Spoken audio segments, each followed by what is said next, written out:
ପ୍ରତାପଗଞ୍ଜନ ବଳିୟାର ସିଂ ନାମଜାଦା ଦାରୋଗା। ତାଙ୍କ ବାପା କହନ୍ତି, ମାଛ ଖାଇବ ଇଲିସି, ଚାକିରି କରିବ ପୁଲିସ। ତାଙ୍କ କୁଳବର୍ଦ୍ଧନ ପୁତ୍ର ତାଙ୍କର ସେ ଉଚ୍ଚ ଆଶା ପୂରଣ କରିଛନ୍ତି।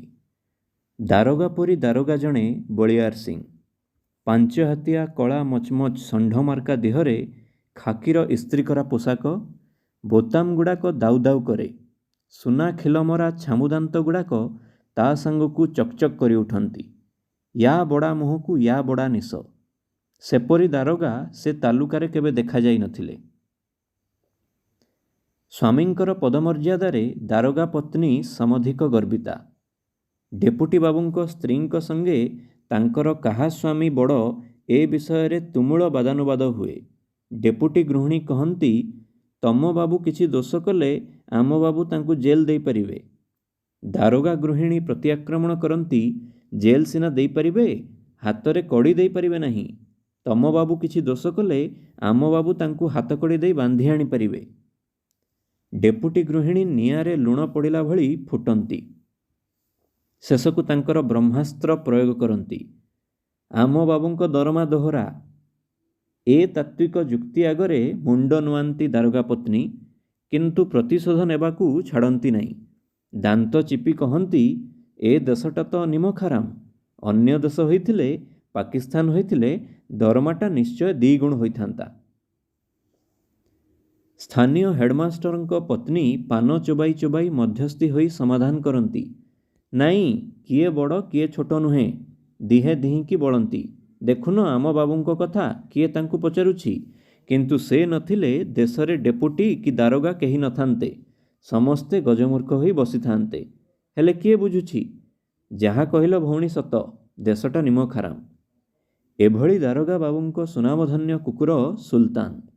ତାହାର ବଂଶାବଳୀ ଆଲୋଚନା କରି ଜଣାଯାଇଛି, ତାହାର ପିତୃପୁରୁଷଙ୍କର ଆଭିଜାତ୍ୟର ଦୀର୍ଘତା ଖୁବ୍ ବେଶୀ। କେଉଟ ସାହିର 8-10 ବର୍ଷ ତଳର ଏକ ବୁଲା କୁକୁର ପର୍ଯ୍ୟନ୍ତ ଯାଇପାରେ। କିନ୍ତୁ ସେ ଇଲାକାରେ ସମସ୍ତେ କହନ୍ତି ସେ ଆଲସେସିଆନ। କିଏ କହେ ସ୍ପାନିଆର୍ଡ, କିଏ କହେ ତିଗିରିଆ ରାଜା ସାହେବ ବିଲାତରୁ ଆଣିଦେଇଥିଲେ। ଦାରୋଗା ବାବୁଙ୍କ କୋଠିକୁ ପ୍ରତିଦିନ ଆସୁଥିବା ଶହ ଶହ ଦର୍ଶନାର୍ଥୀଙ୍କୁ ସୁଲତାନ ହିଁ ପ୍ରଥମେ ଫାଟକ ସାମ୍ନାରେ ଅଭ୍ୟର୍ଥନା କରେ। ଟିକିଏ ସୁଁ ସୁଁ କରି ମୁହଁକୁ ଅନାଏ, ପୁଣି ମୁହଁ ମାଡ଼ି ଶୁଏ। କିଏ ତାକୁ ବୃଷଭ ପୂଜା ରୀତିରେ ମୁଢ଼ି, ଉଖୁଡ଼ା ଏବଂ କୌଣସି କଣ୍ଟ୍ରାକ୍ଟର କିମ୍ବା ସରପଞ୍ଚ ପାଚିଲା କଦଳୀ ମଧ୍ୟ ଖୁଆଇବାର ଦେଖାଯାଇଛି। ସମୟ କାହାରିକି ଅନାଏ ନାହିଁ। ସେ ଦାରୋଗାଙ୍କ କୁକୁର ହେଉ ବା ମହାଦେବଙ୍କର ବୃଷଭ ହେଉ, ସୁଲତାନ କ୍ରମେ ବୃଦ୍ଧ, ବୃଦ୍ଧରୁ ରୁଗ୍ଣ ଏବଂ ରୁଗ୍ଣରୁ ଲୋମହୀନ ଚଳତ୍ଶକ୍ତିବିହୀନ ହୋଇ ମୃତ୍ୟୁ ମୁଖରେ ପତିତ ହୁଏ। ଛୋଟ ତାଲୁକ ସହରଟିର ସବୁ ବାବୁଭାୟା, ଜଣାଶୁଣା ଲୋକ, ଠିକାଦାର, ବେପାରୀ, ପଞ୍ଚାୟତ କମିଟି ମେମ୍ବର, କଳାବଜାରୀ, ମାମଲତକାର, ଖଦଡ଼ଧାରୀ, ପରମିଟବାଲା ଦାରୋଗା ବାବୁଙ୍କ ଘରେ ଆସି ହାଜର। ଆହା, କୁକୁର ପରି କୁକୁରଟାଏ ଥିଲା ଏକା। କିଏ କହୁଛି, କୁକୁର ତ ନୁହେଁ, ଏକ ବ୍ରହ୍ମଜ୍ଞାନୀ ଥିଲା। ପୂର୍ବ ଜନ୍ମରେ ନିଶ୍ଚୟ ଖଣ୍ଡଗିରିରେ ବହୁତ ଜପତପ କରିଥିଲା। ଦେଖୁନ ସବୁବେଳେ କେମିତି ଫାଟକ ଆଗରେ ଆଖି ବୁଜି ଢୁଳାଉଥାଏ। ମାଛିକୁ ମର ବୋଲି କହିବ ନାହିଁ। ମହାସମାରୋହର ସହିତ ଶୋଭାଯାତ୍ରା ବାହାରିଲା। ସବୁ ଦଳ ଓ ସବୁ ମତର ଲୋକ କୁକୁରର ଶୋଭାଯାତ୍ରାରେ ଯୋଗ ଦେଇଥିଲେ। 2 କୀର୍ତ୍ତନ ଦଳ ମଧ୍ୟ ସ୍ୱେଚ୍ଛାକ୍ରମେ ଆଗେ ଆଗେ ଚାଲିଥିଲେ। ବୋଲୋ ହରି ବୋଲ, ରାମ ନାମ ସତ୍ୟ ହେ ଏବଂ ଆଲ୍ଲା ହି ବିସ୍ମିଲ୍ଲା ସବୁ ପ୍ରକାର ଧ୍ୱନିରେ ରାସ୍ତା ଭରି ଯାଇଥିଲା। ଦାରୋଗା ସାହେବଙ୍କ ଗୃହିଣୀ ଦୂରରୁ ଏ ଶୋଭାଯାତ୍ରା ଦେଖି ମନେ ମନେ ଗର୍ବ ଏବଂ ଗୌରବ ଅନୁଭବ କରିଥିଲେ। ଶୋଭାଯାତ୍ରା ଯେମିତି ଡେପୁଟି ବାବୁଙ୍କ କୋଠି ସାମ୍ନା ରାସ୍ତା ଦେଇ ଯିବ, ସେଥିପ୍ରତି 2 ଜଣ ସିପାହୀଙ୍କୁ ଚୁପ୍ କରି ଇଙ୍ଗିତ ଦେଇଥିଲେ। ସେ ଗର୍ବୋତ୍ଫୁଲ୍ଲ ମନରେ ଭାବୁଥିଲେ, କୁକୁରକୁ ତ ଏମିତି, ଯଦି କୁକୁରର ମାଲିକ ହୋଇଥାନ୍ତା। ଏତିକି ଭାବି ସେ ଥୁକୁଲ ପକାନ୍ତି। ଛି ଛି, କି ଅମଙ୍ଗଳ ଚିନ୍ତା। ଦୁନିଆରେ ସବୁ ପୁଣି ଘଟେ, ମରଣ କାହାରିକି ମାନେ ନାହିଁ, ସେ ଦାରୋଗା ହୁଅନ୍ତୁ ବା ମନ୍ତ୍ରୀ ହୁଅନ୍ତୁ। ବର୍ଷ 2ଟା ନ ଯାଉଣୁ ଦିନେ ସତରେ ଦାରୋଗା ବାବୁଙ୍କ ନିକଟକୁ ସମନ ଆସିଲା।